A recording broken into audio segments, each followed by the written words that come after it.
Bonjour, bonsoir à tous. La vidéo que je vais faire là maintenant est un peu une sorte de vidéo hors série. Hors série parce que elle m'a été inspirée par rapport à un message que j'ai reçu d'un proche qui regarde généralement les stories que je fais un peu sur mon Instagram par rapport à la chaîne. Et je dois avouer déjà que je suis très content qu'il prenne le temps de regarder les vidéos et qu'il prenne le temps de regarder ce que je fais. Ça c'est vraiment bien. Je trouve ça super cool. Et c'est un des messages qu'il m'a envoyé, qui, par rapport un peu au questionnement que j'ai par rapport aux trois personnages que vous voyez là sur la photo. Et je vais essayer de lui répondre vraiment de manière décortiquée parce que je pense que je pouvais pas lui répondre sur un long message Instagram. On n'a pas envie de lire un long message Instagram. Les gens, la lecture, c'est trop long, ça va être trop long. Mais j'ai préféré le faire une vidéo qui va lui répondre pourquoi j'ai parfois un problème avec les trois individus. Kanye West, c'est un peu différent. Kanye West, c'est pas un problème, c'est plus une déception. C'est pas, si, particulièrement les deux d'un côté, là. Les deux de droite, là. Kanye West, c'est beaucoup plus, il représente beaucoup plus une déception pour moi. Il n'est pas, c'est pas vraiment un problème avec Kanye West. C'est le problème, en tout cas avec lui, je, c'est que Kanye West, pour moi, représente beaucoup plus une déception. Déception. Les deux autres de trucs, depuis petit, j'ai jamais vraiment apprécié ces deux individus qui sont sur le côté droit, là. C'est pour ça que j'ai intitulé justement aujourd'hui, un hommage au bon et la brute et le truand, fabuleux film de Sergio Leone, comme toute sa filmographie d'ailleurs.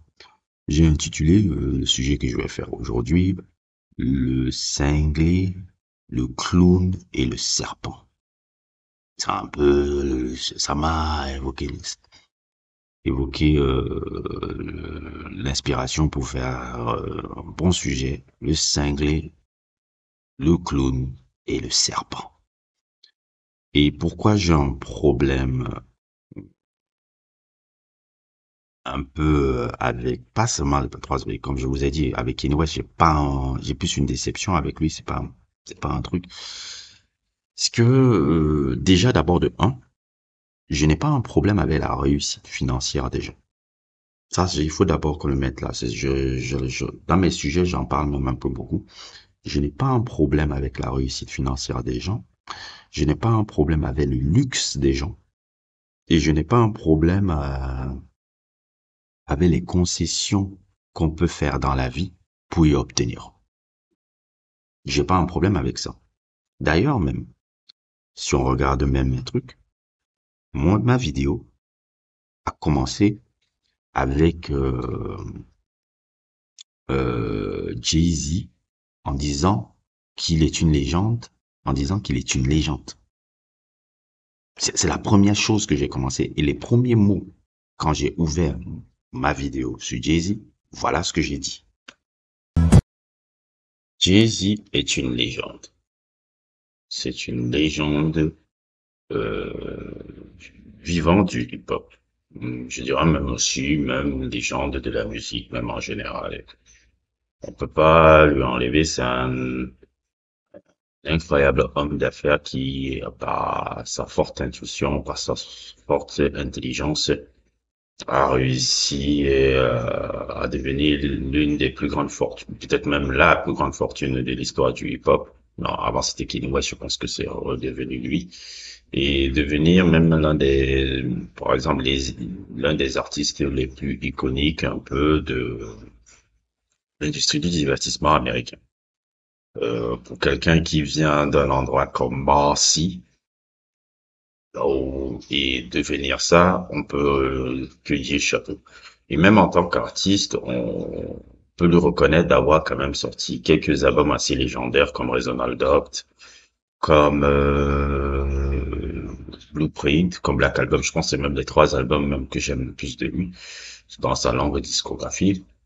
On ne peut pas ne pas lui reconnaître ça. sur P. Diddy, voilà ce que j'ai dit sur lui, sur la plupart des interviews que j'ai fait avec Zanzu et comment on appelle ça, je l'ai évoqué un peu brièvement sur mon sujet de Toro et moi qui est sorti lundi. Voilà ce que je disais sur Didi. D'abord, avant d'évoquer tous les trucs que vous avez vus là, voilà ce que je disais sur lui. Didi est très fan de lui. Je me rappelle, on voyait à Coachella comment il était en train de montrer comment il suivait justement l'album de Toro et moi, et il a appelé Didi l'a appelé à travailler un peu sur des projets avec lui, comme vous le voyez sur cette photo. Parce que Didi, on peut le reprocher beaucoup de choses, mais comme je t'ai dit, c'est vraiment quelqu'un qui a une énorme connaissance musicale et qui a un énorme œil pour découvrir les talents, sur les trucs artistiques et tout. Je n'aime pas Didi sur beaucoup de choses, mais sur les trucs artistiques musicaux, je peux pas lui enlever ça. C'est l'un des plus grands. En fait, c'est le Berry Gordy des années 90, un peu, si tu veux, un peu, ce gars-là. Je peux pas lui enlever ça. C'est un incroyable directeur artistique sur beaucoup de choses, et même certains des albums solo comme No Way Out qui sont géniaux. Je peux pas lui enlever ça, même si le personnage parfois me sort par les trous. La manière dont Didi dirige, parce que Didi, c'est un mec qui a la direction artistique sur chaque projet. C'est quelqu'un qui sait dire, ok, toi tu vas aller là-bas, toi tu vas faire ça. À la Quincy Jones aussi, c'est un mini Quincy Jones aussi. Il est très très fort là-bas, il a une très grande vision artistique. Et comme il a une énorme culture musicale, parce qu'il a su énormément de trucs, quand P. Diddy est directeur artistique de ton album, il sait utiliser ton talent pour pouvoir sortir le meilleur de toi et pouvoir l'utiliser après. C'est sa force là-bas. C'est ça qui est très bien. No Way Out, va suivre ça, cet album-là. C'est un putain d'album, quoi. Le son Victory, je vais même te l'envoyer là. Tu vas écouter le son Victory, c'est littéralement orchestra hip-hop. C'est l'orchestre, le truc, c'est ça, hip-hop en même temps. C'est trop génial ce truc. Bref, ça. Ouais. Et Kanye West aussi, j'ai toujours vanté le fait que pour moi même Kanye West, il a des deux qu'on voit là, des trois qu'on voit sur la photo, c'est celui qui a le plus d'impact. Je l'ai dit plusieurs fois que c'est l'artiste le plus important du 21e siècle. C'est tout genre confondu. Il est le plus impactant. Je l'ai dit plusieurs fois dans mon sujet déjà sur lui. C'est lui qui a ouvert même le bal même des sujets musicaux que j'ai commencé à faire. Et je le traite même pas seulement de pionnier, de légende, j'ai dit, c'est le personnage le plus important. L'impact de Kanye West est monumental. Je le dis tous les jours, je le poste tous les jours. Et il n'y a pas de, on peut pas me critiquer que je ne donne pas des crédits aux gens, je ne fais pas une vendetta. C'est que je sais mettre en avant les manquements qu'on voit chez une personne. Le problème un peu, c'est que certains de ces individus-là, parce qu'ils ont atteint un haut statut élevé, et je sais ce que c'est d'être pour des hommes noirs. Déjà, réussir financièrement dans la vie, c'est pas facile. Ça, c'est évident. Que tu sois blanc ou noir, c'est pas facile. Et réussir financièrement, quand tu es un homme noir aux États-Unis, c'est encore triplement et quadruplement difficile. Ça, je le reconnais. Et je leur donne des crédits sur ça. Je reconnais ça. C'est le premier truc sur Jay-Z que j'ai dit. Je me suis ouvert par rapport à ça. Parce que je ne peux pas parler d'un personnage comme Jay-Z sans lui donner le crédit sur ça. Idem pour Didi, je l'ai dit, j'ai pas fait encore de sujet sur Didi, mais Didi, je sais reconnaître le génie, le directeur artistique qu'il est. Il est le Berry Gordy, je l'ai appelé le Berry Gordy des années 90. C'est pas n'importe qui qu'on appelle Berry Gordy. Il est au hip-hop, ce que Berry Gordy était à la soul. C'est lui sans lui, on n'a pas Yodessi, sans lui, bien même son travail à Columbia quand il était sous André Harrell, sans lui on n'a pas Jodeci, on n'a pas Mary J. Blige et plein d'autres trucs. Un directeur artistique incroyable. Notorious Big n'aurait jamais atteint les hauteurs qu'il a atteint sans ce gars-là. C'est lui qui a réussi à diriger artistiquement Notorious Big. Sinon il aurait été Caress One ou tout ce que tu veux, un street rapper. Ça je lui reconnais. No Way Out est un album que je suis encore jusqu'à aujourd'hui. que je dis, mais c'est un pur chef-d'œuvre cet album-là. En termes de direction artistique qu'il a fait dans cet album-là, c'est un pur chef-d'œuvre. Je lui dis tout le temps, je fais tout le temps des références, mais j'ai l'impression que quand j'attaque ces individus-là, vous ne regardez pas le positif que je dis souvent sur ce qu'ils ont. Et c'est ça mon problème quand on commence à parler de ces figures, trucs, c'est que le moment où tu commences à dire des critiques sur ce qu'ils sont, sur ce qu'ils font, là, c'est un problème, on ne doit pas parler. Et moi, je ne fais pas partie des gens parce que j'ai dit, les statuts m'impressionnent pas. Même dans la vie, les gens, si tu me voyais les gens qui me côtoient à Dakar ici, ils te disent que Jean-Jacques, oui, tu peux être n'importe qui, je vais avoir le même comportement comme je suis à côté du balayeur. J'ai les statuts m'impressionnent pas. Je sais questionner véritablement qu'est-ce que tu fais, qu'est-ce que tu apportes, et je n'ai pas un problème à te traiter normalement, qu'importe ce que tu as accompli. Et je donne les crédits sur ce que tu as accompli. Je ne réduis pas en disant tu es une arnaque, non, non, je dis exactement qu'est-ce que tu as accompli, qu'est-ce que tu as truc, et qu'est-ce que tu as fait de mal que je ne trouve pas forcément bien. C'est ça que je fais. C'est purement, je dirais pas objectif, mais il y a beaucoup d'intégrité dans le truc que je dis là. Il y a pas, je ne viens pas en disant t'es une con, t'es une merde, t'es un truc, et ce n'est pas backup avec les arguments. D'ailleurs, mon sujet que j'ai fait sur Jay-Z là, c'est le sujet qui, jusqu'à aujourd'hui, on m'en parle encore. C'est le sujet le plus vu de la chaîne. Parce que je pense que sur l'aspect francophone, non, sur l'aspect anglophone, ça c'est, il y a des sujets comme ça sur Jay-Z, il y en a plein. Mais sur l'aspect francophone, je pense qu'il y a personne dans un média qui a parlé ça dans l'aspect francophone comme j'ai parlé de Jay-Z là. Et je vois encore des gens qui me remercient beaucoup en inbox en me disant, merde, ton article là, il est bien, ton article là, il est génial. On a bien découvert ce que tu dis, c'est clair, net et précis. Il y a plein de gens qui m'envoient ça en inbox jusqu'à aujourd'hui. C'est pas pour rien que c'est la vidéo la plus vue de la chaîne. 1300 vues, parce que quelque part, j'ai mis en avant des choses que certains ne voyaient pas. Maintenant, qu'est-ce que je reproche à ces deux gars, plus la déception que j'ai sur Kanye West? Je vais d'abord commencer par P. Diddy. Et le premier truc que je dirais sur P. Diddy, c'est, moi, mon problème déjà avec lui, c'est combien de gars tu as arnaqué dans ton label. Ça, c'est d'abord mon problème déjà. Combien de plaintes on voit chez P. Diddy sur les arnaques, des artistes là. De Maze, Black Rob, et j'en passe. Tous les artistes qui sont passés chez P. Diddy se plaignent des arnaques qu'il les a faites sur les contrats. Je pense aussi que c'est vrai qu'il faut une éducation un peu financière, un peu pour certains artistes. Là, bon, on était dans les années 90, c'est compliqué un peu par rapport à ça parce que dans les années 90, on n'a pas accès à l'information comme on a maintenant. Mais P. Diddy a énormément arnaqué ces gens. Énormément. Regardons les articles, on le voit tous les jours. Des arnaques du P. Diddy, des gens de son label est hors norme. Et quand après, ça me fait rire un peu quand il vient, il se plaigne que oui, les compagnies nous volent, les trucs là-bas. J'ai dit, mais tu fais ça la même chose avec tes artistes. Tu as fait ça tout le temps.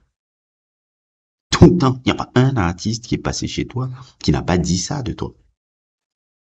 Voilà le numéro 1 des problèmes. Je ne dis pas qu'en tant que dirigeant de label, tu ne dois pas faire des bénéfices sur tes investissements que tu fais. C'est pas ça. Mais lui, il arnaque. Exploite. Il n'est pas différent des blancs exploiteurs de l'industrie qu'on insulte comme Layer Cohen. Il n'est pas différent de ces gars. C'est seulement qu'il a la peau noire. C'est le même mindset. C'est ce que je vois. Je ne dis pas que forcément qu'on ne peut pas avoir des bénéfices sur l'investissement qu'on fait. C'est pas ça mon problème. Mais il arnaque beaucoup de gens. Deuxièmement aussi, ce que je n'aime pas chez ce gars-là, c'est le fait qu'il n'a aucune intégrité par rapport à... Il n'a pas de conviction.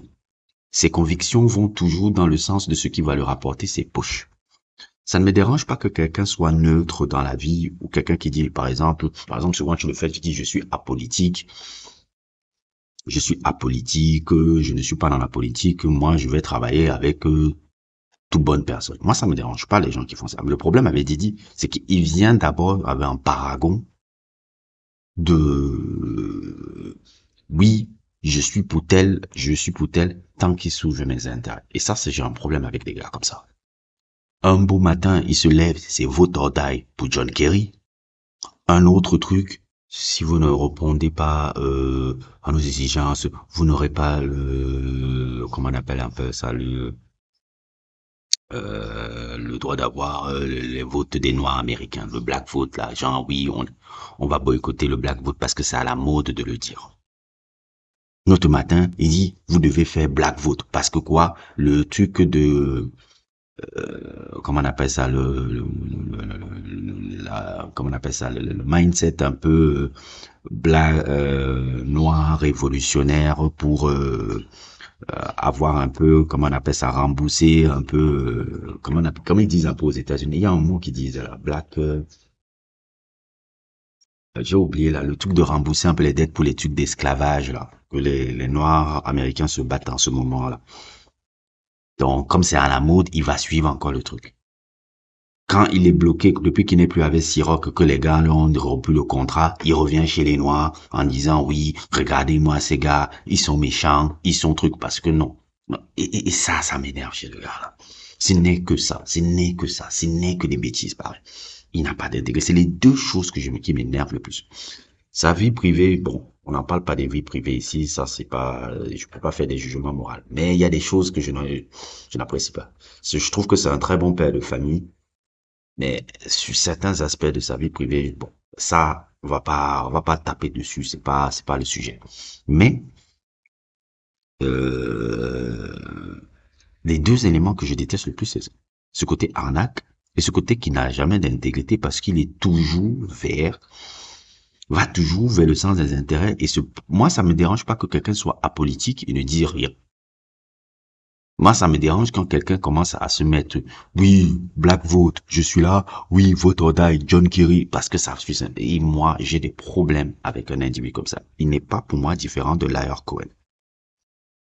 Maintenant tu me diras, oh ouais, quand on est des trucs de label, c'est normal de faire ces genres de trucs pour pouvoir avancer forcément et devenir je ne sais pas quoi. Je dirais que non. Moi, j'ai un dirigeant de label que je trouve admirable, que j'ai toujours admiré, et que c'est un nom qu'on ne parle pas assez dans les gros médias. On ne parle pas assez de gros médias, mais pourtant son impact et son influence est incroyable. C'est le fondateur de Island Records, Chris Blackwell. Va voir s'il y a un seul artiste qui a été chez Chris Blackwell et dire tous les bêtises que j'entends sur Didier. Tous les artistes qui sont été signés chez Island Records et qui ont été avec Chris Blackwell. Que ça soit Angelique Kidjo. Que ça soit Tom Waits. Que ça soit Tricky. Tricky parle d'un dirigeant de label en haute estime. Ça, pour moi déjà, je sais déjà là où je situe ma valeur. Si un mec aussi radical que lui parle d'un dirigeant de label comme ça, terme positif, c'est que non. Ou bien même encore, sans Chris Blackwell, on n'a pas le reggae. C'est lui qui a découvert Bob Marley.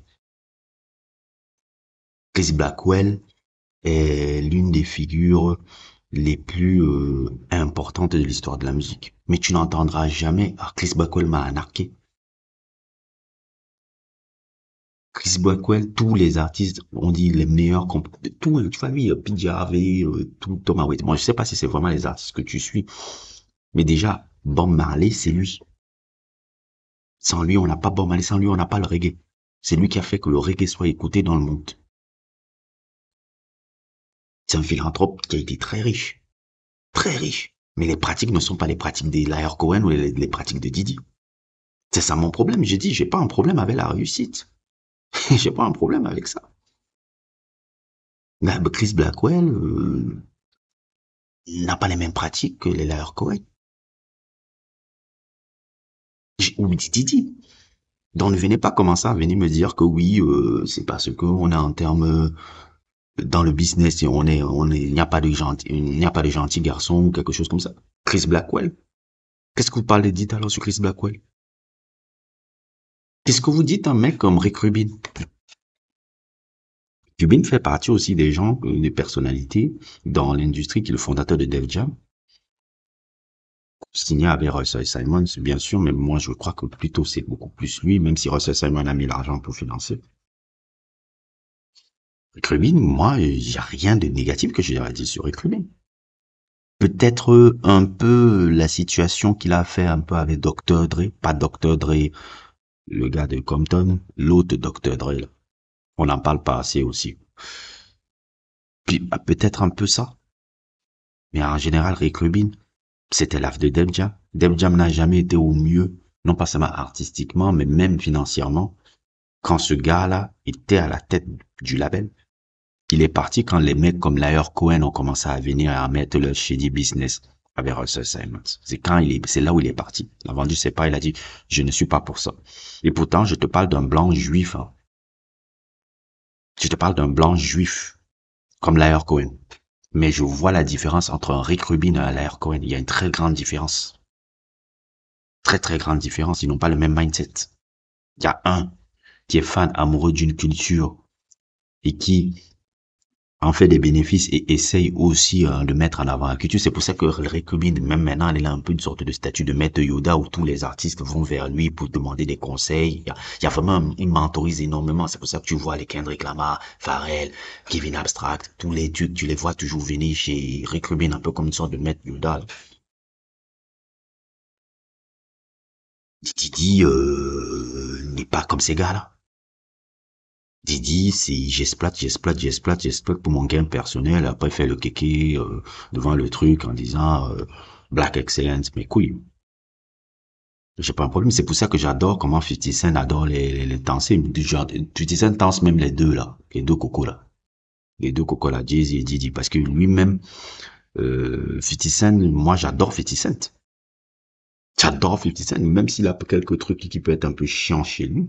J'adore énormément 50 Cent. 50 Cent, c'est quelqu'un qui est je dirais très loyal avec les gens qui l'ont aidé.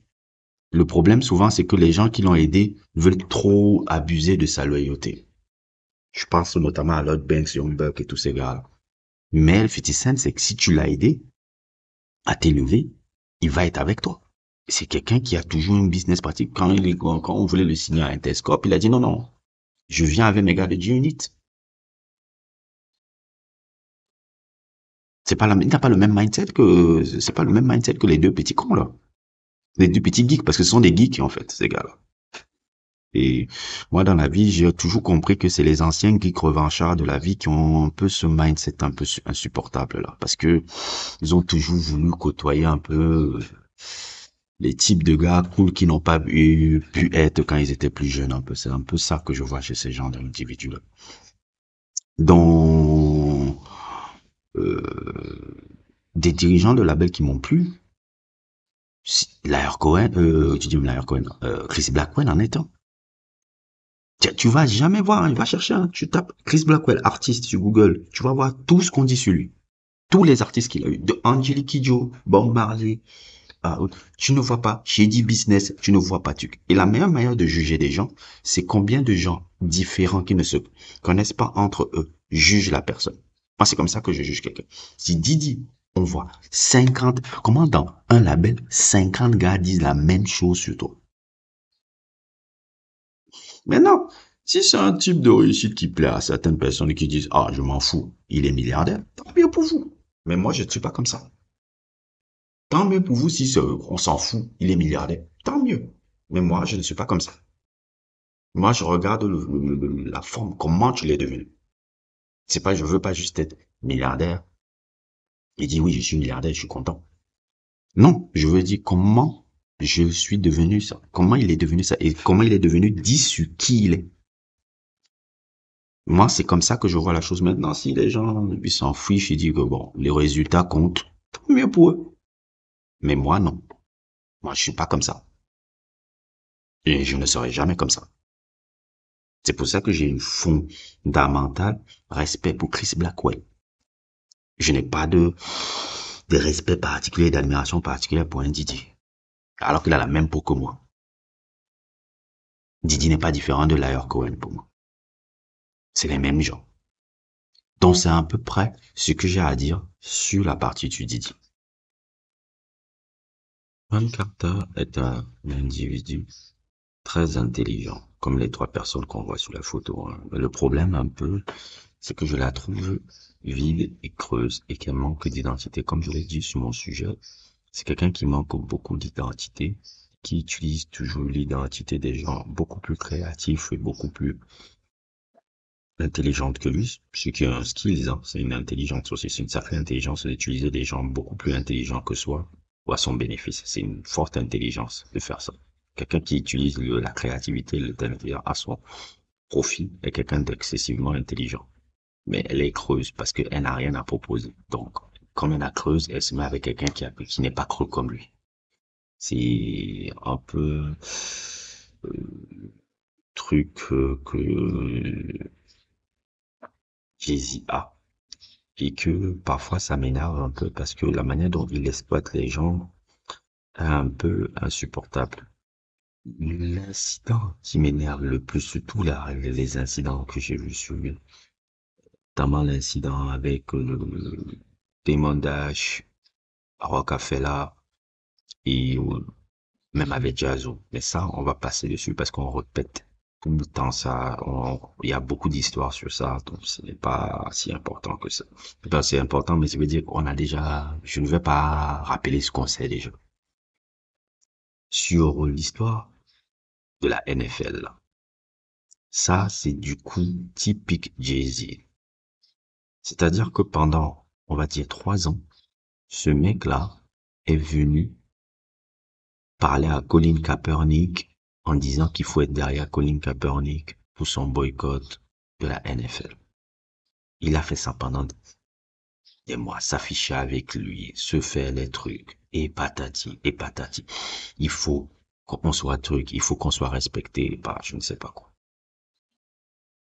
À un moment donné, j'ai sorti même cet article-là. Ah non, non, ce n'est pas encore, là où la vidéo n'est pas encore sortie. C'est une vidéo qui va sortir dans le samedi de la semaine prochaine. C'est pas encore sorti.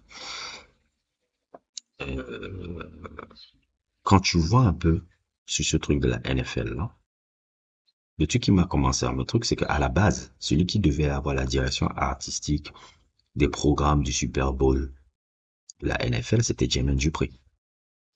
C'était lui qui devait avoir ça. C'était lui qui devait avoir ça. C'est la NFL avait choisi Jermaine Dupri. Quand Jermaine Dupri lui a fait part de ça en disant que oui, il y a le gars de la NFL, Super Bowl qui veut ça, Jay-Z a dit non, non, non, non, non, non, non, ne fais pas ça. Il faut qu'on soit derrière Kaepernick. Il faut pas qu'on le fasse. Vous allez voir, il y a les articles, là, il y a le producteur, là, le gars qui travaille depuis des années avec Jermaine Dupri qui a balancé ça sur ses multiples interviews dans les médias. Et le gars disait non, non, non, non, Jermaine Dupri ne fait pas ça. Ne fait pas ça, il faut qu'on soit derrière Kaepernick. Là, là, là, là, ça va au-delà de nos business. Et 2 mois plus tard, 1 an et demi plus tard, qu'est-ce qu'on le voit? Un gars on le voit là en train de signer avec un truc avec Roger Cordel pour justement le truc de Super Bowl. Ça, c'est typique des pratiques de ce mec-là. Et toute sa vie, ça a été des conneries comme ça. Toute sa vie, ça a été que des conneries comme ça. Moi, je peux pas avoir apprécier un individu qui a ce genre de pratique. C'est-à-dire que, comme je disais sur Didi, moi, ça me dérange pas que tu dis que tu es apolitique et tu vas vraiment juste sur le gars qui te paye le plus. Ça me dérange pas les gens qui le font. Mais ne viens pas après venir te mettre en paragon d'une certaine éthique et d'une certaine conviction que tu essaies de défendre alors que tu défends juste tes poches. Ça mon problème. J'ai pas un problème que quelqu'un est concentré juste à remplir ses poches. Ça n'a pas un souci. Mais venez là avec Kaepernick d'abord et venez à côté casser le business qui était prévu pour Jermaine Dupri pour le récupérer. Ça, c'est des pratiques que je peux pas supporter. Et c'est ça le problème avec Sean Carter. Sean Carter, son dieu, c'est maman. Déjà même, il a un côté un peu hyper covert narcissique là qui m'énerve beaucoup. Je préfère les narcissiques assumés. C'est pour ça que le narcissisme de Kanye West me dérange pas, ou de 50 Cent ou des trucs parce que c'est plus assumé. Je préfère ça. Lui, il est beaucoup plus mesquin et serpent. Ça, c'est quoi ces conneries là? Comment je vais vanter un mec comme ça? Je peux pas vanter un mec comme ça. Tout ce travail, c'est toujours de casser le business de ses propres gars pour pouvoir après récupérer le truc. À la base, c'est Jermaine Dupri qui devait avoir les trucs de la NFL. C'était lui. C'était lui. Il allait s'occuper de la direction artistique du Super Bowl. Jay-Z lui a dit non, ne fais pas, ne fais pas, ne fais pas, ne fais pas, ne fais pas, ne fais pas. Il faut qu'on soit derrière Kaepernick sous-entendu d'une, on appelle ça d'une éthique, oui, on doit d'être plus pro-black, je sais pas quoi là. À la fin, il fait ce qu'avait Roger Cordell à la fin. Derrière lui. Et on découvre ça. Ça, c'est la pure saloperie. Il faut être le roi des salauds pour faire ça. Mais c'est pas la première fois qu'il fait ça. Allez voir la situation avec Jazzo. Comment ça s'était passé. Allez voir la situation avec Damon Dash. Vous la connaissez. C'est toujours comme ça. Avec lui. Aussi, sa manière, je dirais que il doit dire merci beaucoup à Kanye West. Kanye West l'a énormément sauvé la deuxième partie de sa carrière. Sinon, on ne connaît pas tous les idées créatives de Kanye West qui lui a balancé, même Blueprint 3 là, c'est beaucoup plus Kanye West. C'est beaucoup plus Kanye West là-dedans. Kanye West a participé à la direction artistique de l'album. Il n'était pas le seul producteur, certes, mais c'est lui qui a fait la direction artistique de l'album. Tous les Black Album, c'est Black Album, le concept de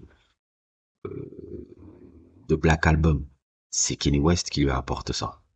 Le concept, oui, on doit faire un album comme un Black Exploitation en studio. Et imagine, tu es en studio, moi qui travaille un peu dans les trucs de musical, qui fait de la musique, je sais ce que c'est d'avoir un gars qui a des idées créatives comme ça. C'est lui qui l'a apporté. Jay-Z n'est pas quelqu'un de créatif, il n'en a pas, il n'a pas ce truc-là. Et encore le dernier truc que je pourrais dire encore sur lui, parce que j'ai déjà développé sur ma chaîne sur lui avec le truc sur l'impact, sur ma chaîne, le dernier truc que je dirais sur lui, c'est qu'il a toujours piqué les idées des gens en essayant de ne pas les créditer. 99 Problems, c'est un son de Ice-T à la base. Me and Madame, bon, ça il a acheté, mais Me and My Girlfriend, c'est un son de Tupac. Et ensuite aussi, le truc que j'ai lu sur Rare Essence, là, qu'il avait récupéré, le groupe de Miami, là. Il ne fait que des trucs bullshit comme ça. Bon, pour Me and My Girlfriend, c'est un peu différent parce qu'il avait acheté les droits chez... En fait, à la base, même, c'est encore un autre truc sale. Parce qu'à la base, c'est Tony Braxton qui a acheté les droits. Et je ne sais pas encore quel bullshit s'était passé. Bon, cette histoire-là, c'était encore plus sale que ça, parce qu'à la base, c'est Tony Braxton qui devait avoir les droits de Me and My Girlfriend. Et après, il a récupéré ça d'une sale manière. Je ne sais pas exactement encore comment ça s'est passé. Mais, en fait, c'est un mec qui n'a pas d'identité. Il est creux. Il est creux. Le fait que tu le vois faire son musée, là, c'est pas un musée, mais bon, c'est une exposition qui est dans le truc de Brooklyn, plutôt. C'est pas un musée qu'il a construit, c'est plutôt une exposition. C'est qui c'est qui n'a pas d'impact? Il n'a d'impact au truc. Ces deux gars-là, Didi et Jay-Z, l'impact de Tupac les énerve trop. C'est pour ça qu'ils essayent de réécrire l'histoire, là, tout le temps. Je le vois tout le temps, il y avait ce truc, une interview où il disait, oui, après la mort de Notorious Big et Tupac, c'est, on avait, ces gars nous ont laissé, je sais pas qu'ils nous ont laissé, mais il disait que c'est comme si on était des héritiers. Aux héritiers de qui? Toi et Tupac, Didi et Tupac, t'es les héritiers de quoi? En quoi et tout, toi et Tupac, vous étiez, toi, tu as passé ta vie, à vouloir, tout le truc de Tupac. Tu t'as commencé à même à t'habiller comme lui. Il portait Versace. Versace commençait à avoir des relations avec lui. Tu as commencé à produire aussi Now it's all about Versace. You copy my style, 5 shots. les mêmes habits comme lui. Tu as commencé à l'imiter comme un truc. Qu'est-ce que tu me racontes? Tu es dans l'héritage. Héritage de quoi? Ils sont tout le temps en train de réécrire l'histoire. L'autre coco de Jay-Z, là, celui qui se prend pour Basquiat, là. Euh, Il y a un truc qui m'a choqué, que c'est quand il disait dans les trucs Nobody can beat me in a versus hit. Et ça, c'est purement drôle qu'il dise ça. Tu veux réécrire quelle histoire? Tout le monde t'a battu. Dans un versus hit, là, si ça existait encore, les versus que Timbaland et trucs et tout, qu'on mettait son par son, Nas t'écrase. Ta carrière est basée sur Nas. Nas t'écrase juste avec Hitter. Eminem t'a violé sur ton propre son. DMX, sur sa tournée, comme je l'ai dit, DMX, sur sa tournée, la tournée qui était ta tournée, Arnaque Live Tour, c'était DMX le clou du show. Tu l'as avoué dans 2 shops. C'était lui le clou du show. Toi, tu n'avais pas ce truc-là parce qu'au final, tu n'as pas quelqu'un d'impactant pour les gens. T'as certes acquis un statut très haut. On regarde son statut, on te respecte pour le statut que tu as acquis. On regarde aussi la femme que tu as. En fait, en gros, les gens s'intéressent beaucoup plus à Beyoncé que toi. Et je crois qu'avec l'âge, ça commence à te faire chier. Parce que oui, vous allez me dire, il est milliardaire ou quelque chose, mais dans la vie, à un moment donné, quand on atteint un certain type de revenu, c'est plus l'argent qui nous intéresse, c'est comment on va être vu et perçu et regardé par les autres. Quelle histoire on va laisser? Et pour des mecs narcissiques comme ce gars-là, le fait que sa legacy n'arrive pas à toucher celle de Tupac, même s'il est mort depuis 25 ans, ça le fait chier. Il vous le dit pas, les trucs, mais tous ses comportements le montrent que ça le fait chier. Ça le fait chier qu'il n'a pas l'impact, comme ça, là, que sûrement même dans les trucs, on dit, ah, le mari de Beyoncé. Je crois que ça l'énerve beaucoup. C'est pour ça qu'il fait ces expositions-là. Tupac n'a pas besoin d'exposer, mec. C'est comme si tu disais Kanye West a besoin d'un exposé. On n'a pas besoin de faire une exposition sur Kanye West. Kanye West, l'impact est là. Qui meurt demain ou pas, Kanye West a de l'impact. Jay-Z n'en a pas. Il est trop creux pour en avoir. Jay-Z vous impressionne pour le style de vie que vous enviez chez lui. Mais en gros, la personne n'est pas si, c'est pas si passionnante. Elle est creuse. Moi, je suis pas impressionné parce que tu viens là, tu as les yachts, les yachts, les trucs, hein. Je ne déteste pas, hein. J'ai pas un problème avec autres. Je vous ai montré les Chris Blackwell qui ont ce genre de revenus. J'aime des gens qui ont de l'argent. Res Against the Machine, par exemple, c'est des gars qui sont très riches, hein. C'est pas des mecs pauvres. C'est pas des mecs pauvres, ces gars-là. Mais pourtant, ils ont une éthique, un truc que j'aime bien chez eux. J'ai pas un problème avec l'argent des gens. C'est ça que, parce que souvent on veut te faire passer pour un hater ou quelque chose comme ça quand tu insultes quelqu'un. Et surtout quand pas insulter quelqu'un, quand tu dénonces les pratiques de certaines personnes. Surtout quand ces personnes ne voient pas que, un, tu les as donné des crédits. Et deux, tu reconnais leur talent sur certaines choses. Mais on doit rien leur dire. C'est comme des dieux. Il y a des gens, ils les voient comme des dieux. Alors que non.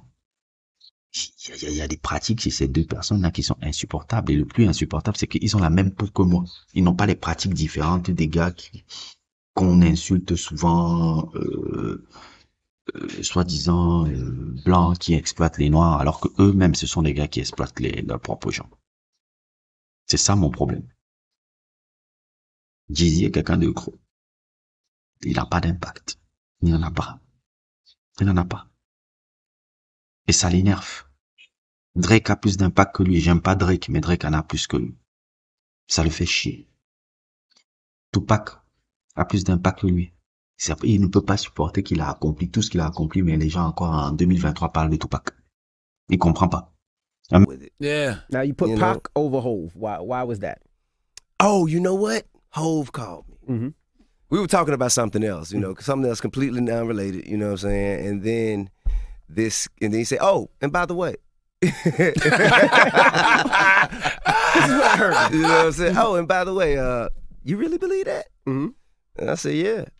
Yeah, I do. When it comes to impact, I do. Impact? Yeah. Only reason I say that is because time shows like Hove's still around. No disrespect to Pac, God bless the dead, but Hove's still around. I think Hove is the greatest rapper alive. Mm-hmm. You dig what I'm saying? Mm-hmm. I do. I believe he's the greatest rapper alive. And I think over time, man, he's eventually he's going to assume that position. I think you're number one now. Okay. I think you're number one now. And the only reason I say that, one thing about Pac, man, Pac didn't get a chance to, like, his influence is seen everywhere, but he didn't get a chance to actually put on a J. Cole, put on a, Kanye, put on, you know what I mean? Kanye, I mean, Siegel. absolutely. Listen, Pac is like the hip hop Michael Jackson. You know that, right? Like, that's somebody. I would say Bob Marley. I mean, either way, however, both, whatever, Bob Marley is the reggae Michael Jackson. So, I mean, you know what I mean? So, you can go anywhere, any part of the globe and say Tupac. Right. And they gonna sing a Tupac song. Mm-hmm. They gonna sing How Do You Want It, Hit 'Em Up. They gonna sing California Love. They gonna sing something. Correct. And Jay, as much as we love him, in other parts of the globe, as many parts of the globe as you can for Pac, is not the same instant. Like they don't just go to reciting J records like that. 2023 parle de Tupac. Il comprend pas. Un mec creux comme lui ne peut pas comprendre. Il peut pas. Donc il lutte avec ses armes comme il peut. Ah, je fais l'exposition. Ah, je me suis gueule. Ah, je vais faire un lobbying sur Billboard de me mettez-moi le numéro 1 dans la liste des top 50. Après, il essaye de faire un peu du réécrit l'histoire. Nobody can beat me, my verse hit. Il essaye de se battre la legacy de Tupac. Il essaye. C'est pour ça que j'aime bien que les Big Gip les rappellent la vérité. Les Big Gip les rappellent la réalité. Que si le gars là était là, vous n'existerez juste pas. Je suis désolé. Si le gars là était là, il serait vous trois réunis. Il serait vous trois réunis. Et puis même encore plus haut. Vous ne serez pas là. Et c'est pas que, comme tu l'as dit, tu m'as fait un truc en disant qu'il faut que oui, on peut reconnaître le pionnier. C'est pas un pionnier. C'est même pas un pionnier, c'est un mythe. Pac n'est pas un pionnier. C'est pas DJ Kool Herc. C'est un mythe. C'est comme quand on voit Marlon Brando dans le cinéma. C'est quelqu'un qui ne partira jamais. Il y a des pionniers qu'on ne connaît pas. Il y a des pionniers qu'on ne connaît pas. On ne connaît pas DJ Kool Herc. Il y a plein de pionniers qu'on ne connaît pas. Tupac n'est pas un pionnier du hip-hop, non. Si je mettrais même le statut de pionnier même de hip-hop, c'est LL Cool J. LL Cool J est une pionnier des superstars du hip-hop. C'est un pionnier, là. Mais Tupac, il a dépassé ça. C'est un mythe. On part à un quartier comme Dokpasi 2 ou au Cameroun ou Medina ici à Dakar. Tu peux voir une murale de Tupac. Jay-Z ne peut pas avoir ce type d'impact. Ni le connard qui est au milieu, la Didi. Il est immortel. C'est comme quand on parle de Marlon Brando dans le cinéma. C'est le même type d'impact. Quand on parle de Marlon Brando, tu vois tous les acteurs qui te disent oui, j'ai de Edward Norton à Robert De Niro jusqu'à aujourd'hui encore Leonardo DiCaprio. Il y a une fascination pour Marlon Brando. Pas parce qu'il est juste un pionnier, parce qu'il a changé tellement de codes, tellement de trucs chez les acteurs américains, qu'il est un mythe. Et le mythe dure jusqu'à aujourd'hui. Jusqu'à aujourd'hui, tu vois encore des gens qui te disent, je m'inspire de Marlon Brando. C'est pas juste un pionnier qui a créé un truc. Après, les gens sont, non. C'est un mythe. Ça va au-delà de ça. Ça va au-delà de ça. Et le fait que les gars là soient encore un mythe à 25 ans après sa mort, ça les fait chier. Je parle pas, bon, Kanye West n'a pas trop ce problème-là, mais les deux là, ça les fait chier. Les deux là, ça les fait chier. Ça les fait chier qu'on voit encore Tupac comme ça. Notorious Big n'est pas un mythe comme Tupac, hein. Notorious Big, les gens, oui, on reconnaît Notorious Big, son truc, mais Notorious Big, on ne parle pas comme ça de lui. Tupac, on parle encore 25 ans après sa mort. 25 ans après sa mort, son impact est absurde. Est absurde. Absurde. Ça durera, c'est comme Bob Marley. C'est comme Bob Marley, on parle de Bob Marley jusqu'à encore aujourd'hui. Je suis pas très, très reggae musical, mais on en parle aujourd'hui. Je crois que les cocos là ne veulent pas ça. Mais ils ne l'auront pas. Ils ne l'auront pas. Parce qu'ils sont trop superficiels. Je suis désolé. Tu peux pas, c'est le statut, le truc et tout. Il y a des trucs que tu peux pas obtenir, juste par le statut et le truc. Kanye West a ça, par contre. Kanye West, lui, il a ça. Mais Jay-Z n'en a pas. Il n'a pas du tout ce truc. Il n'a pas du tout ce truc. Il n'a pas du tout ce truc et ça le fait chier. C'est ça le problème. Ça le fait chier, ça le fait chier, ça le fait chier, ça le fait chier que ouais. Maintenant, on a les documents sur Internet pour mieux analyser votre parcours. Et plus on découvre encore sur Internet, plus l'âme de Tupac devient grande. Plus on vous découvre, on vous insulte. C'est ça qui les fait chier. Tu vois qu'ils ne regardent pas les trucs sur le net. Je crois que les gars là sont seulement tellement hauts, ils sont tellement hauts et hauts et tout. Ah, je vais même prendre un exemple. Jay-Z, par exemple. Il y avait une fois, il y avait une interview au Breakfast Club de Saul Williams, où il racontait un peu qu'il n'est pas trop il est pas, je sais pas si tu connais Saul Williams et autres, tout ça, un artiste très intéressant, dans la communauté un peu slam, poetry et trucs, c'est un artiste très intéressant sur beaucoup de choses et bref, je vais faire une vidéo sur lui pour t'expliquer un peu un jour aussi qui il est, mais si tu le connais, voilà. Saul Williams avait fait une interview au Breakfast Club qui était iconique, où il disait, justement, je suis pas d'accord avec le mantra que if you get money, you're gonna liberate people. Ce truc-là, le mantra-là, que tu vois chez les Jay-Z, les Didi et tout. Et il expliquait que ce n'est pas seulement le mantra et autres, tout, la communauté ne peut pas se libérer seulement en ayant des réussites financières individuelles. Ce n'est pas ça. C'est pas ça. Il a fait ce truc-là. Jay-Z a été très, très, très marqué par cette interview-là. Et il lui a répondu via un mail qu'il a apporté à quelqu'un, via un mail. Mais pas forcément lui, mais il a envoyé un gars qui l'a envoyé un mail. Et le Saul Williams a posté ce mail-là sur son Facebook, sur son Instagram. Parce que Jay-Z a fait censurer cette vidéo-là. De Breakfast, tu peux te regarder maintenant, la vidéo de Breakfast, de l'interview de Saul Williams, c'est censuré. Pourquoi? Parce qu'il a touché une sensibilité chez Jay-Z et autres. Et Saul Williams, c'est quelqu'un de très culturel. C'est-à-dire que c'est pour ça que je raisonne un peu avec des mecs comme ça. C'est-à-dire, c'est des mecs qui peuvent être à côté des gars beaucoup plus hauts que eux, financièrement ou socialement, ou quelque chose comme ça, même si c'est pas un gars qui vit dans la rue et qui est pauvre ou quelque chose comme ça, loin de là. Il n'a pas au niveau de richesse de Jay-Z, mais il n'est pas pauvre. Ce genre de mec-là, ça a touché Jay-Z tellement dans son ego qu'il a fait censurer le truc du Breakfast Club. Parce que le gars ne faisait il n'insultait même pas Jay-Z. Il a fait juste une courte référence en disant que je ne suis pas d'accord avec ça. Parce que si c'est ça, ça dirait que des films ou des femmes comme Uma Thurman ou des personnes comme Frederick Douglass, qui n'ont pas besoin de revenus et de ressources pour le faire, n'ont pas accompli ce qu'ils ont accompli pour la communauté noire là. Parce que c'est bien beau de venir dire que la. Et c'est ça qui l'a touché.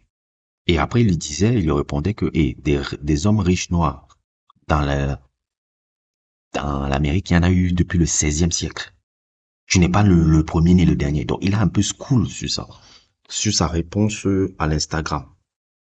Avant ça, il s'est fait censurer. Il a fait censurer. Je vois même le truc, il a fait censurer là, le truc du Breakfast Club. Tu ne retrouves plus l'interview du Breakfast Club. Parce que ce truc-là, l'a touché dans son propre ego. C'est ça que je vous dis. Ces gars-là regardent tout ce qui se passe sur le net. Hein. Ils ont pas là, truc là. Même d'ailleurs, même j'attends le moment où la vidéo sur lui va exploser. Si ça explose un jour et tout, je sais que mon frère, je peux avoir une censure de ma page bientôt. Parce que je connais le gars. Je vois le gars, les pratiques, il n'aime pas qu'on lui donne les faits sur lui. J'ai aucun problème avec leur réussite, c'est juste j'ai problème avec les pratiques. Sean Carter, ça peut être très dégoûtant dans les pratiques. Et moi, je ne valorise pas ce type d'individu. Maintenant, mon troisième truc, ça va être sur Kanye West. Kanye West, c'est le Anakin Skywalker du hip-hop. On a littéralement, avec ce monsieur, l'histoire d'Anakin Skywalker / Dark Vador de l'histoire du hip-hop. C'est-à-dire, il incarne la plus grande déception de l'histoire du hip-hop. Ça, je le dis avec truc, c'est vraiment décevant. Décevant de voir la trajectoire. Parce que quand je vois Kendrick Lamar, comme je l'ai fait sur mes sujets, sur Kanye West, sur Kendrick Lamar est tout ce que j'aurais voulu voir Kanye West devenir. C'était ça que je voulais. En fait, moi, quand je voyais Kanye West, c'était ça que je voyais. Ce que Kendrick Lamar est là maintenant. Non seulement en termes d'artiste hip-hop, mais aussi en termes de, même je dirais pas philanthrope, mais même en termes d'homme d'affaires, de trucs, même quand il crée PG Lang, tout ce que je vois Kendrick Lamar faire, c'est ce que je voulais que Kanye West fasse. Mais le problème avec un homme aussi brillant que Kanye West, dont l'impact est très grand, très grand, l'impact de Kanye West, franchement, dans l'histoire de la musique urbaine, et on va au-delà même dans l'histoire de la musique urbaine, elle est proche de celle de, je dirais, ça va beaucoup surprendre les gens, mais Kanye West et Tupac, ils ont beaucoup de similarités, hein. Kanye West et Tupac, ils sont excessivement similaires. Très similaires. Ils sont similaires, déjà sur le background d'être des gars qui ont été, dans une école d'art. Ils ont la similarité encore d'avoir, je dirais pas été élevé par une mère, je pourrais pas dire que Kanye West a été élevé par une mère célibataire parce qu'il avait quand même un lien avec son père qui habitait à Atlanta. Même s'il a une relation très forte avec sa mère, il y a quand même ce truc-là, on va dire, élevé par une mère célibataire, même si je pense que pour l'histoire de Kanye West, c'est un peu plus complexe. Ses parents étaient divorcés, il restait le plus longtemps avec sa mère, mais il avait toujours accès à son père qui habitait à Atlanta et ils avaient quand même ils avaient quand même aussi une relation. Donc, on peut prendre ça. Ils ont le background de venir d'une famille de Black Panther. Le père de Kanye West a été un Black Panther, ça les gens ne le savent pas. Il a été un Black Panther aussi. Comme Tupac, on parle seulement de la mère de Tupac, mais il n'y a pas que la mère de Tupac, il y a sa tante, il y a Afeni Shakur, il y a Mulatu, il y a tellement un background de Black Panther qui ont été là-dedans. Des grosses bonne figure des Black Panthers, d'où le fait qu'ils soient si culturels, parce que les Black Panthers, on a toujours l'impression que c'est les gars qui portaient les fringues et qui partaient hurler. Non, c'était pour entrer là-bas, il fallait être très cultivé. Huey Newton, Bobby Seale, ce sont des hommes excessivement instruits, c'est pour ça qu'ils étaient dangereux. Il n'y a rien de plus dangereux qu'un homme jeune qui a le physique que tu vois là de Huey Newton et est instruit à cette époque-là. Vous voyez, comme je l'ai dit un peu dans ma story que tu as bien vu, le gars là, il a l'album de Bob Dylan, Highway 61. Il a un physique comme ça, il a l'album là, il suit ce type de musique. On est en 1969-70. Imagine J.L. Gauver quand il voyait ces gars là. Il faut mater ça. Dans le background de Black Panther, est un background de, même si certains avaient beaucoup plus de problèmes économiques par rapport à ça, ils avaient une richesse culturelle que tu pourrais pas les avoir et ils faisaient peur. Ils faisaient peur à tout. C'est pour ça qu'on les a matés. Donc, Kanye West a un background de Black Panther aussi comme une racine Black Panther aussi comme Tupac.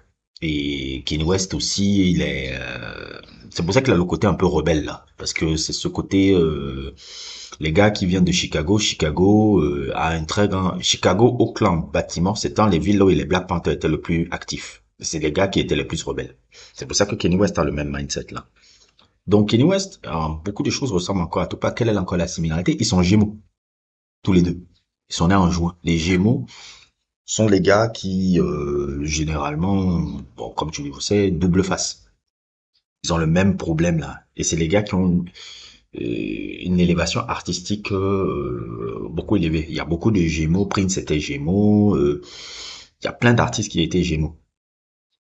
Donc, ils partagent beaucoup de similarités et autres, et aussi un impact très grand. Kanye West, l'artiste non pas seulement le plus populaire de notre époque, mais le plus impactant. Énormément d'artistes de tous bords sont influencés par Kanye West. Un album comme The College Dropout a influencé les gars à faire des Lupe Fiasco, des Kids and the Hall et autres et tout. Un album comme 808 Heartbreak a fasciné Existentation de Juice WRLD. Et ma Beautiful Dark Twisted Jesus influence beaucoup les gars un peu du milieu indie rock, les gars que moi je suis énormément là, les indie rock, genre, on va dire un peu les mecs comme Beach Fossils ou bien, quel groupe encore je peux citer là. Tous les groupes un peu alternatifs pop ou alternative musique des États-Unis là. Et ça a beaucoup influencé ces gars-là. Donc, d'ailleurs même, Laurie a fait un article sur Jesus en disant quoi c'était génial quoi. Donc, on a affaire à quelqu'un qui a un impact de malade. Un impact de malade, il n'est pas comme les deux là. Il est largement dans. Kanye West aura une certaine forme d'immortalité, hein, qu'on le veuille ou pas. Pour moi, je la trouve un peu contrastée, mais elle aura une forme d'immortalité qui sera largement au-dessus des deux autres qui sont à côté de cette photo là, à la droite de cette photo là. Ça, y a rien à faire. Kanye West, j'ai envie de le dire dans une certaine façon bizarre, il est un peu le Tupac de cette époque-ci. Ça, d'une façon un peu bizarre, mais il est un peu le Tupac de cette période-ci. Les controverses, les polémiques, les trucs, c'est à peu près très similaire. Dire toujours ce qu'on pense, c'est très très similaire. Mais la seule différence que j'ai avec Kanye West, c'est que Kanye West, dans un truc de Tupac où il avait une empathie un peu beaucoup plus...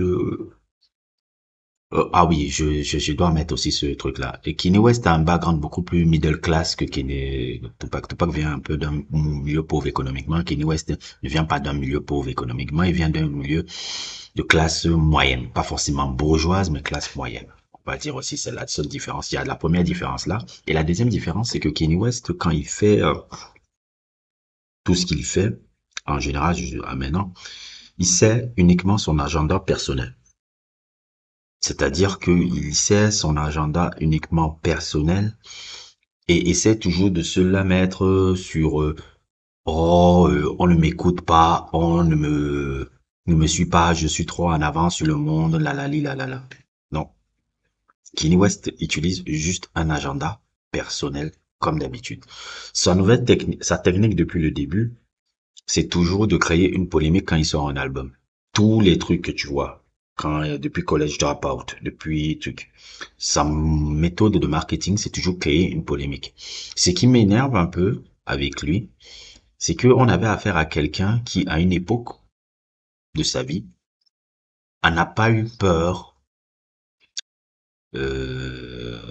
d'affronter un peu l'établissement. Ou ça, quand il y avait justement ce qui introduit ma vidéo sur lui, c'est ma vidéo où on le voit où il dit George Bush doesn't care about black people. À cette époque-là, Kanye West était devenu non pas seulement une icône noire ou un truc, il était devenu un héros pour beaucoup d'Afro-Américains, pour le courage qu'il a eu de le dire. Parce que c'était courageux, surtout au début de sa carrière comme ça. On est dans une carrière, il n'avait même pas encore... venait tout juste d'un succès comme College Dropout et autres et tout. Il misait beaucoup quand il a fait ça.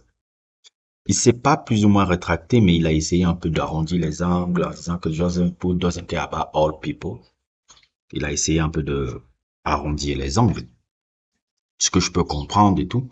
Mais le Kanye West, quand sa mère était morte et quand sa copine était là, ces deux femmes-là étaient très importantes dans la construction de Kanye West dans son milieu, non seulement elle dans sa vie, mais la première copine de Kanye West est une personne qu'il a même introduit dans le monde de la fashion. Si Kanye West est dans les délits de fashion et autres et tout, c'est grâce à cette femme-là. C'est cette femme-là qui lui a introduit le truc de la fashion, le truc qu'il fait maintenant. C'est une femme qui a été énormément apporté ça. Et je dis, si sa mère était vivante et que cette femme-là était là, elle allait toujours rediriger et canaliser son énergie vers quelque chose qui est beaucoup plus constructif pour lui et pour les gens qui l'entourent et peut-être aussi pour la communauté noire américaine.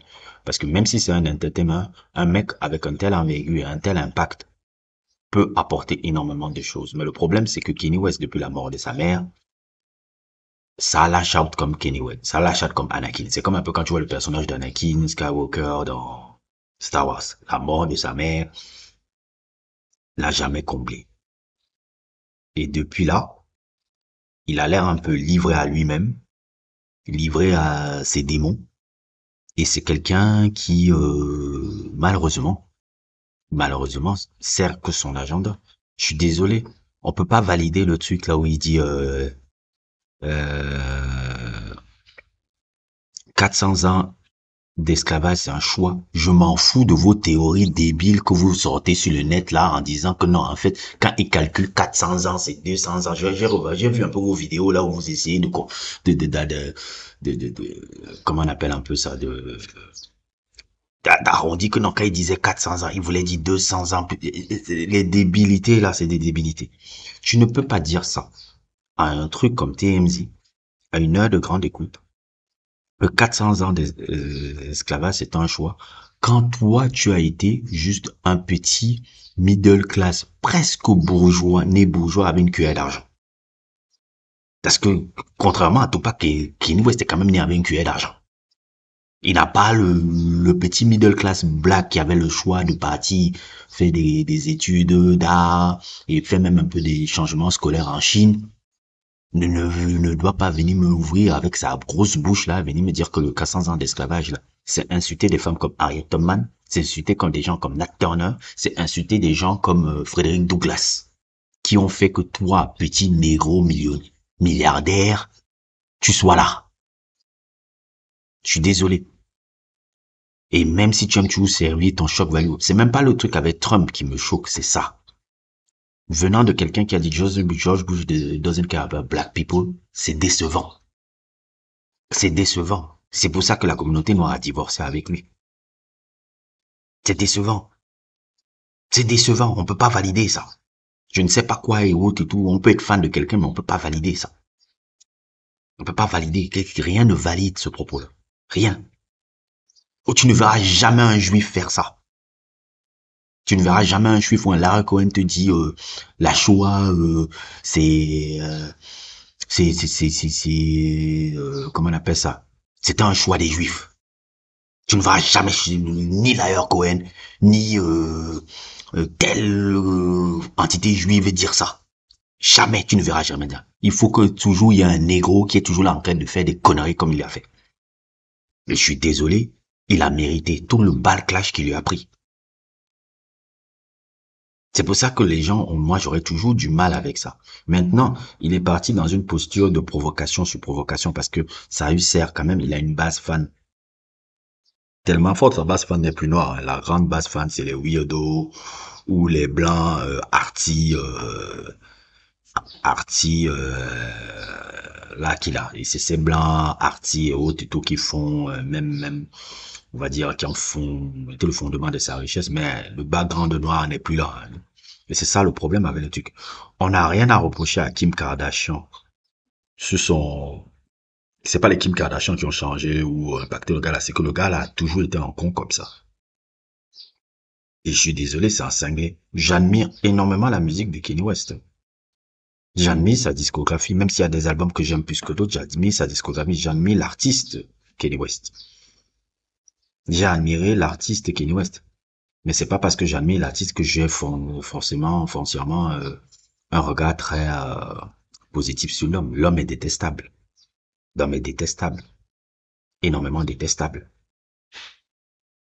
Ce qu'il a dit sur le truc de l'esclavage est absolument abominable. Tu ne verras, nous, on est les noirs. Dès que nous, on voit un noir qui a de l'argent, qui a un statut, on valide tout ce qu'ils disent.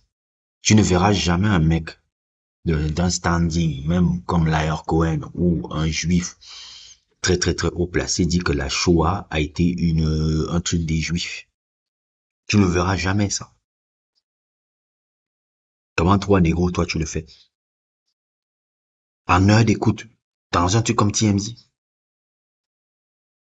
C'est débile. Et c'est ça mon problème avec ce gars-là. C'est que ça mon problème avec ce gars-là. Kanye West, c'est l'artiste qui a le plus d'impact dans l'histoire de l'industrie musicale durant le 21e siècle. Hands down, on parlera de ce gars dans 50 ans encore. Il n'y a pas de souci. Mais j'ai le droit de questionner l'homme. J'ai le droit de questionner l'homme. Et je vais être très sérieux, hein. Je n'envie absolument pas la position de Kanye West, là. Je préfère 1000 fois être le Jean-Jacques qui est là, tranquille, là, qu'être Kanye West. Et même là, si on me dit avoir l'argent demain de changer ma position et avec la position de Kanye West, je ne prends pas. Sincèrement. On va croire que c'est débile. Non. On me dit, prends la vie de Kanye West et prends ta vie. Je dis, ne prends pas ma vie. Je peux dire, gars, c'est ma vie. Je prends pas la vie de Kanye West. Parce que Kanye West, en fait, c'est un dingo. C'est un dingo, il n'a aucun sens. On le voit nu-pied là, le truc là, les fesses dehors avec. Comment c'est quoi ça? C'est quoi cet individu là? Aucune décence. C'est quoi cette merde? C'est quoi ça? On peut pas avoir je peux pas valider un mec pareil. Je suis désolé. Je prends le truc artistique, mais après je mets de côté le gars. Il n'y a rien d'enviable à un mec comme ça. Il est fou. C'est un peu ça mon gros problème avec lui maintenant. Maintenant, en termes d'impact, en termes de musique, en termes de trucs, Kanye West, c'est une légende. Il n'y a rien à faire sur le sujet, hein. On peut pas nous enlever ça. Les albums qu'il a fait, la créativité qu'il a fait. Je dis toujours, il a sauvé la carrière de Jay-Z. J'ai une nuance dans mes critiques, hein. Je nuance beaucoup de mes critiques. Je ne suis pas c'est pas blanc ou noir. Je nuance beaucoup. Je sais ce que tu as accompli ou pas. Je nuance beaucoup. Mais j'ai l'impression que même quand on nuance, vous n'écoutez pas. Vous écoutez, parce que dès qu'on attaque vos idoles, oh là là, attention, blasphème. D'ailleurs même, je vais revenir même encore sur Jay-Z. Je l'ai mis dans le top 10 des plus grands rappeurs de tous les temps dans mon classement. Je le classe quand même top 10, malgré tout ce que j'ai dit là. Est-ce que c'est une vendetta? Vendetta, c'était que je le disais qu'il est une arnaque et je ne me place même pas dans le truc. Didi, je l'ai dit, c'est le Berry Gordy des années 90. C'est pas n'importe qui qu'on appelle Berry Gordy. Berry Gordy a changé l'histoire de la musique noire. Et même Didi a changé l'histoire de la musique noire. Le hip-hop et le R&B qu'on a suivi dans les années 90, le fonctionnement de ce que c'est lui. Je ne peux pas nier ça. Kanye West, alors, je n'en parle même pas. Kanye West a influencé 3 types de générations de gars. 3 types. Mais pas seulement dans la musique, même l'industrie du design. Je le reconnais, les gens, quand ils sont bons. Il y a pas de problème là-dessus. Ça me gêne pas. Je n'ai pas de hate. Je n'ai pas de haine avec les gens. J'ai pas de haine. J'ai pas de haine avec le succès. Je t'ai cité au début, là, tout un cycle. J'aurais pu citer 100 000 gars. La vie d'Oro, là, aurait pu durer même 3 heures. J'aurais pu citer 40 000 gars que j'admire comment ils ont acquis la fortune. Parce que moi, j'étudie comment tu as acquis la fortune. Je ne suis pas à la recherche d'une esthétique particulière qui me fera qu'au moment me voit important. Ça ne m'a jamais dit. S'il y a des gens qui la cherchent, tant mieux pour eux. Et je les souhaite le bonheur par rapport à ça. Chacun a son type de bonheur. Mais ces gars-là ne représentent pas mon idéal de truc. Peut-être Kanye West l'a représenté à un certain moment par rapport un peu à son background qu'il représentait, parce que je connectais un peu avec ça sur lui.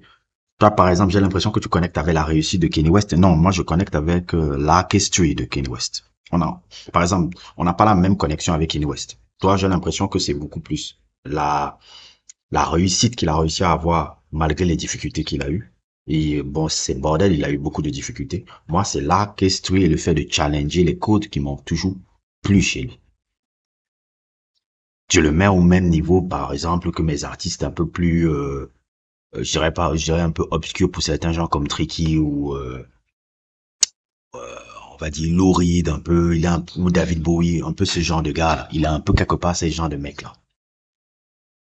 C'est pour ça que j'ai quand même un regard, même un peu de déception, pas un regard de profond dégoût. J'ai un regard de déception, comme quand tu vois un enfant talentueux qui te déçoit par un comportement puéril et débile. C'est ça avec Kanye West. C'est pour ça que je le traite de zozo et que je le traiterai toujours de zozo. Malgré le fait qu'il fut une époque de sa vie, qu'il était quelqu'un de créatif et qu'il fut l'homme noir le plus riche de l'histoire de l'humanité à un moment donné. Oui, ça n'empêche pas que je vais dire qu'il est quand même un zozo. Le compte en banque ne définit pas tout chez toi. Non, ça ne sera jamais le cas.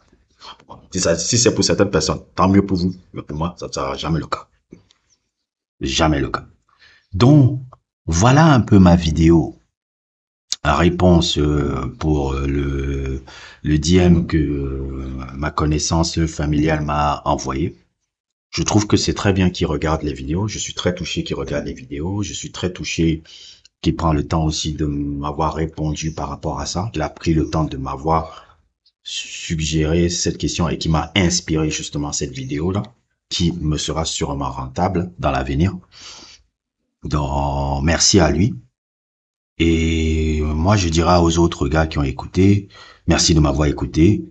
C'est une vidéo d'1 heure qui sort un mercredi. Ce n'est pas évident que je sorte ce genre de vidéo parce que j'aime beaucoup sortir ces vidéos là le week-end.